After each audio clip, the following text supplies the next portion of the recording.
இன்று அக்டோபர் 27 2025 அன்று நடைபெறும் முக்கிய செய்தி.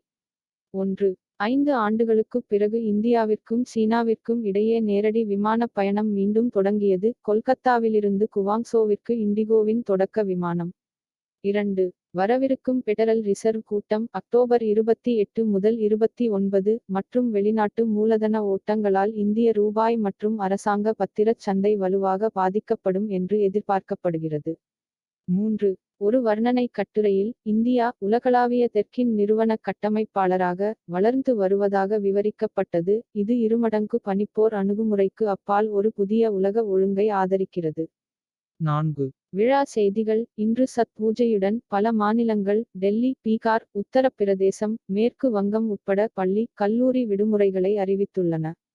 5. டெல்லியில் சத் பூஜை கொண்டாட்டங்கள் அரசியல் ரீதியாக குற்றம் சாட்டப்பட்டன. ஒரு முக்கிய தலைவரின் அனுசரிப்புக்காக போலி யமுனா காட் அமைப்பதாக ஒரு தரப்பினர் போட்டியாளரை குற்றம் சாட்டினர். உள்ளூர் அரசியல் கதைகளில் திருவிழாக்கள் எவ்வாறு இடைநிறுத்தப்படுகின்றன என்பதை எடுத்துக்காட்டுகிறது.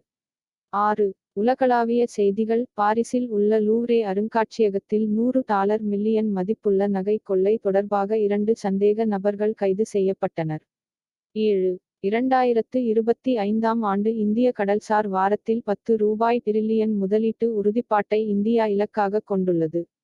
இந்த நிகழ்வு அக்டோபர் 27 முதல் 31 வரை மும்பையில் நடைபெறுகிறது. துறைமுக நவீனமயமாக்கல், கப்பல் கட்டுதல், உள்நாட்டு நீர்வழிகள் மற்றும் பசுமை கப்பல் போக்குவரத்து ஆகியவற்றில் முக்கிய முதலீட்டு அறிவிப்புகளை கொண்டுவரும் என்று எதிர்பார்க்கப்படுகிறது. 8. டொனால்ட் டிரம்ப் மற்றும் ஜி ஜின்பிங் இடையே எதிர்பார்க்கப்படும் சந்திப்புக்கு சில நாட்களுக்கு முன்பு சீன எச்-6கே குண்டுவீச்சு விமானங்கள் சமீபத்தில் அதன் வான்வெளிக்கு அருகில் மோதல் பயிற்சிகளை நடத்தியதாக தைவான் தெரிவித்துள்ளது. அது ஏன் முக்கியமானது?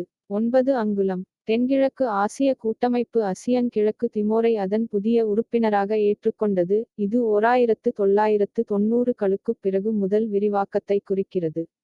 அது ஏன் முக்கியமானது? 10. மொந்தா சூறாவளி தீவிரமடைந்து கடலோர ஆந்திரப் பிரதேசம் மற்றும் தமிழ்நாட்டின் சில பகுதிகளை பாதிக்கும் என்று கணிக்கப்பட்டுள்ளது. இந்திய வானிலை ஆய்வுத்துறை (IMD) பல மாவட்டங்களுக்கு சிவப்பு எச்சரிக்கைகளை விடுத்துள்ளது.